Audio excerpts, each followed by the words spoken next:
Hello everyone, good morning, welcome back to my channel. সকলে কেমন আছো? আশা করি সকলে খুব ভালো আছো, আমিও ভালো আছি। তো এখন চলে এসেছি আমি রান্না করে, আর আজকে ব্লগটা শুরু করলাম একদম রান্নাঘর থেকে। তো চলো, এখন আমি সবজিগুলো কেটে নিচ্ছি, আর সকালের বাসি গাছগুলো আমার সারা হয়ে গেছে। আর এখন হচ্ছে আমি কুমড়ো শাক কাটছি, আর আজকে রান্না হবে কুমড়ো শাক আর আলু হচ্ছে ভাজা। তো চলো, আমি তাড়াতাড়ি করে কুমড়ো শাকটা কেটে নিই, তারপরে আমি আবার স্নান করব। ছেলে কিন্তু এখনও ঘুমোচ্ছে, আর এখন টাইম হচ্ছে প্রায় ওই 7টা মতো। যদিও ব্লগটা অনেক দিন আগের, আমি কিছুদিন ধরে কোনো ভিডিও ছাড়তে পারিনি, আমার ছেলের শরীরটা একটু খারাপ ছিল। আর ছেলের না প্রচণ্ড পটি হচ্ছিল, দিনে 6বার 7বার 8বার এরকম করে পটি হচ্ছিল একটু একটু করে। আর ওই পটির জায়গাটায় পুরো লাল হয়ে গেছিলো, ছাল উঠে গেছিলো, প্রচণ্ড পরিমাণে জ্বালা করছিল ছেলের। কান্নাকাটি, ওর শরীরটা একদমই ভালো ছিল না। তার জন্য আমি আর ব্লগ এডিট করতে পারিনি, ভিডিও পোস্ট করতে পারিনি। তো চলো, এখন থেকে আমি আবার ব্লগ দেব। আর আমার ছেলে এখন ভালো আছে, সুস্থ আছে, তো তার জন্য ভাবো এখন থেকে আর কি ব্লগটা দেওয়া যাক। তাই এই যে কুমড়ো শাকটা কেটে নিয়েছি, আর এখন হচ্ছে এই যে উচ্ছেগুলো কেটে নেবো। এগুলো কিন্তু আমাদের গাছের উচ্ছে, আমাদের ঘরের সামনে যে বাবা গাছ লাগিয়েছে কুমড়ো শাক, তারপরে এই যে উচ্ছে লাউ শাক লাগিয়েছিল। তো সমস্ত রকম আছে একটু একটু করে, পেঁপে গাছ মোটামুটি। তো চলো, এখন আমি সেগুলোই কেটে নিচ্ছি। তো এই যে কাটাও হয়ে গেছে, তারপরে এই যে চালটা ধুয়ে নিয়ে এসেছি, আর ভাতটা বসাবো একটু পরে, স্নান করতে হবে তারপরে। তো এইদিকে দেখো দিদি এইদিকে তাল গোলাচ্ছে, যেহেতু বাবা তাল নিয়ে এসেছিলো, বড়া হবে। তারপরে ছেলে এই যে এখনও ওঠেনি, তাই ভাবলাম ওর কাঁথাগুলো আমি তাড়াতাড়ি করে ধুয়ে দিই। যেহেতু এখন বৃষ্টির সময়, কিছুক্ষণ ওই যে রোদ উঠছে, আবার ঝম করে বৃষ্টি নেমে যাচ্ছে, কোনো জিনিসই শুকাতে চাইছে না। তাই ভাবলাম তাড়াতাড়ি করে একটু নেড়ে দিই, তাহলে নিজে তাড়াতাড়ি করে সব কাজগুলো করতে পারবো। তো এই যে আমি ওগুলো সার্ফের জলে ভিজিয়ে নিলাম, তারপরে যে চলে এসেছি কাচতে। তো চলো, কেচে নিয়ে আমি তাড়াতাড়ি করে, না এক্ষুনি ছেলে উঠে যাবে, আর এখন 7:30 মতো বেজে গেছে। আমার ছেলে 7:30 কি 7:40 দিকে ঘুম থেকে উঠে যায়। আর যদি খুব লেট হয়, একটু ঠান্ডা ঠান্ডা ওয়েদার হয়, তাহলে 8টা 8:30 বেজে যায়। তো চলো, যখন বৃষ্টি হয়, ওয়েদার খারাপ, তখন একটু বেশিক্ষণ ঘুমায়, আর আমারও কাজগুলো তাড়াতাড়ি হয়ে যায়। আর ছেলে উঠে গেলে আমার তো কাজই হয় না, ওকে ধরে নিয়ে বসে থাকতে হয়, এইরকমই। আর এখন আমার ছেলে হাবুড়াতে শিখে গেছে, তো এখান থেকে ওখানে চলে যায়, ওখান থেকে এখানে চলে যায়, ওর পেছন পেছনে একটা মানুষ লাগে। তো তার জন্য কী করবো, এক জায়গায় যে একটু বসে থাকবো সেটা আর হয় না। আর কদিন পরে হাঁটতে শুরু করবে, তখন তো একদম দৌড়াতে হবে ছেলের পেছন পেছন, তাই না? তো আমার ভীষণ কষ্ট হয়ে যায়, এখন জানি না পরে কী করব। আর রান্নাঘরে তো মা রান্না করছে, আমি উঠে এসেছি, আমি জালটা ধরিয়ে দিয়েছিলাম। তো তারপরে মা চলে গেল স্নান করে, সব কিছু ফ্রেশ হয়ে মা রান্নাঘরে গেল, আর আমি এদিকে চলে এসেছি ছেলের কাঁথা ফাতাগুলো ধুতে। তো চলো, আমি এগুলো ঝটপট করে ধুয়ে নিই।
দেখো দিদি তাল গোলানো হয়ে গেছে। মারবো টিকটিকিকে মারবো? হ্যাঁ, টিকটিকিকে মেরে দেবো। হ্যাঁ, আমি আর তুমি টিকটিকিকে মেরে দেবো। তাড়াতাড়ি খেয়ে নাও। ওরে বাবা, ওই দেখো, ওই যে ওই যে ওই যে দিদি, ওই মে ওই চেঁচি এসেছে, চেঁচি মে মে মে। না শোনো, ওরে বাবা রে, ওই যে ব্যাং ব্যাং ব্যাং ব্যাং ব্যাং ব্যাং ব্যাং ব্যাং ব্যাং ব্যাং ব্যাং ব্যাং ব্যাং ব্যাং ব্যাং ব্যাং ব্যাং ব্যাং। এই যে আমাদের গেটের কাছে একটা কুকুর শুয়ে আছে, ওর নাম কি? বোজো। আমার শোনো, এখন দেখো কি করছে। শোনো, ডাকো ডাকো, বলো ওঠো না। এই যে ও ধরতে চাইছে। না না, ধরবে না, কামড় দেবে। ডাকো, তুমি ডাকো, বলো ওঠো কুকুর, ওঠো। এই বোঝো, ওঠ। ছেলে কাঁথা কাপড় ধুয়ে ঘরে আসলাম, এসে দেখি আমার ছেলে মশারির মধ্যে খেলা করছে। আমার ছেলে না মাঝে মধ্যেই ঘুম থেকে উঠে কখনো কখনো কান্না করে, কখনো কখনো আবার নিজে নিজে খেলা করে। খেলা করলে তো আমি বুঝতেই পারি না কখন উঠে যায়, মানে উঠে পড়ে। মাঝে মধ্যে একটু উঁকি মারে দেখতে হয় যে আমাকে ছেলে উঠেছে কি ওঠেনি। তো ওই যে এসে দেখলাম যে ছেলে আমার খেলা করছে ঘরের মানে মশারির মধ্যে। তাই ওকে তুললাম, তোকে তুলে ফ্রেশ করলাম, মুখ টুক মুছিয়ে দিলাম, জল খাওয়ালাম, খাইয়ে একটু বাবার কাছে দিলাম। এবার আমি মশারিটা তুলে নিচ্ছি। মশারিটা ভাবছিলাম যে আজকে ধোবো কি ধোবো না। প্রথমে গুটিয়েই ফেলেছিলাম, যেহেতু মশারিটা একটু নোংরা হয়েছে ধুতে হবে। কিন্তু এদিকে তো ওয়েদার খারাপ, বৃষ্টি পড়ছে, আবার কখনো রোদ উঠছে, 5 মিনিট রোদ উঠছে তো 15 মিনিট বৃষ্টি হচ্ছে, এইরকমই অবস্থা, বুঝলে তো। তো ভাবছি যে মশারিটা কি ধোবো কি ধোবো না, ধুলে তো শোকাবেই না, তারপরে কি করব। তাও আমি খুলেছি মশারিটা, খুলে তো বাইরে রাখলাম, রেখে কিন্তু আজকে আমি ধুইনি জানো, আজকে আর সময় হয়নি ধোয়ার। তারপরে আবার ব্যাংকের থেকে ফোন করলো আমাকে, ওই ব্যাংকের আমি যে KYC ফর্ম নিয়ে এসেছিলাম সেটাই আর কি জমা দিতে যাব, তার জন্য তাড়াতাড়ি করে সেখানে যেতে হবে।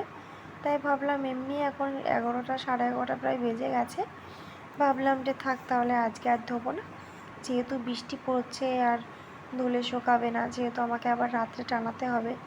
আর এখন আমার পুগলু ছোট, মশারি না টানালে হয় না, মশা, প্রচণ্ড মশা কামড়ায়। রাত হলে যেন বেশি বেশি মশা আসে জানো, মশারির মধ্যেও যেন কখন মশা ঢুকে যায় বুঝতেই পারি না। তো মাঝরাতে উঠে আমাকে মশা মারতে হয় এরকমই।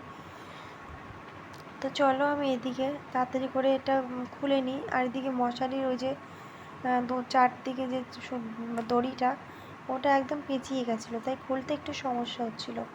তো এই যে খুলে নিয়েছি, খুলে তারপরে এই কম্বলটা ভাঁজ করে নিয়েছি, যেহেতু বললাম বৃষ্টি হচ্ছিলো রাত্রে। রাত্রে ভালো বৃষ্টি হলে না ভালো ঘুম হয় জানো। আর বৃষ্টি হলে ঠান্ডা ঠান্ডা ওয়েদার, তার মধ্যে যদি ফ্যান চলে আরও ঠান্ডা ওয়েদার। আর এই ঠান্ডা ওয়েদারে যে কী সুন্দর ঘুম হয় সে আর বলে বোঝানোর মতো না। তো তার জন্য একটা কম্বল আমার বের করা থাকে ঘরে, মানে খাটের উপরে। ওই কম্বলটা আমি যখন ঠান্ডা লাগে তখন আমি আর ছেলে গায়ে দিই। তো আজকেও গায়ে দিয়েছিলাম, তার জন্য এই যে ভাঁজ করে নিলাম। আর বিছানাটা একটু পরিষ্কার করে নিই, চলো গুছিয়ে নিই সব কিছু। তো চলো তোমরা দেখতে থাকো।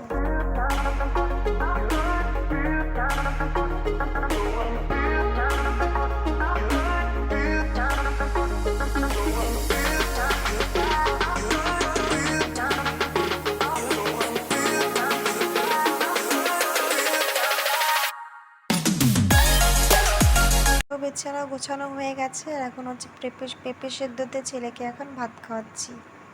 পাখি পাখি চলে গেছে, নাও, পাখি চলে গেছে। তো বললামই তো এখন একটু আমি ব্যাংকে যাব, মানে ব্যাংকে যাচ্ছি, বেরিয়ে পড়েছি। আর এই যে প্যাকেটে আমার দুটো শাড়ি নিয়েছি, একটু ব্লাউজ কাটাতে দেবো তার জন্য। তো ব্যাংকের থেকে বাড়ি চলে এসেছি, আর এখন বাজে প্রায় 1:30, অনেকক্ষণ হয়ে গেছে বাড়ি এসেছি, প্রায় 1:10-15 দিকে বাড়ি চলে এসেছি। আর এই যে পুগলুকে খাওয়ানো হয়ে গেছে, স্নান হয়ে গেছে। ও বাবা, এত লাফাচ্ছিস কেন? ওকে এখন ঘুম পড়াবো। আর দেখো দোলনায় এখন বসে আছি, ঘুম পড়াবো পুগলু। ও ঘুম পড়লে আমিও একটু ঘুমাবো, আর ঘুম থেকে উঠে তারপরে ভাত খাবো। দেখো দেখো, এই দেখো, এই দেখো, এদিকে তাকাও, এই যে হাই করে দাও, হাই হাই, টাটা করে দাও, টাটা। ওরে বাবা, তো চলো এখন ঘুমু ঘুমু করতে হবে। এখন ঘুমু ঘুমু করবে তো বলো? না, আমার কাঁধের মাথা রাখো, আমার কাঁধে মাথা রাখো, মাথা রাখো, আমার কাঁধে মাথা রাখো, কাঁধে কাঁধে, ঘুমো। তো ব্যাংকের থেকে তো বাড়ি চলে এসেছি, তোমাদের বললাম। তারপর ছেলেকে খাওয়ানো হয়ে গেছে, খাইয়ে দাইয়ে ঘুম পাড়িয়ে দিয়েছি। আর এই যে ঘরে শুইয়ে দিলাম, আর এই মশারিটা টানিয়ে দিলাম, নাহলে মশা কামড়াবে। ঘুম এসে গেছে আমার, এখন প্রায় 12টা বাজতে যায় রাত। তো প্রচণ্ড ঘুম পাচ্ছে। আর এদিকে বিকালবেলায় একটা পার্সেল এসছে, যেহেতু পার্সেলটা আমার কিছু না, ছেলের জন্য, ছেলেরই। তো চলো দেখা যাক, তোমাদেরকে দেখাই এটার মধ্যে কী আছে। তো এটা হচ্ছে ফ্লিপকার্ট থেকে এসেছে। আর এদিকে দেখো, পার্সেলটা দেখতে দেখতে আমার পুগলু উঠে গেছে। এই যে পার্সেল হচ্ছে আমার বাবুর প্যাম্পার্স। তো আমি প্যাম্পার্স অর্ডার করেছিলাম ফ্লিপকার্টে, তো এই যে দিয়ে গেছে। 44টা প্যাম্পার্স আছে এর মধ্যে। তো বন্ধুরা, এখন বাজে রাত 11টা, আর এই যে পুগলু ঘুমিয়ে পড়েছে, এখন আমিও শুয়ে পড়বো। এই যে বিছানা রেডি হয়ে গেছে, তো চলো ওকে শুইয়ে দিই। বাবা ঘাড়ের মধ্যে শুয়ে পড়েছে।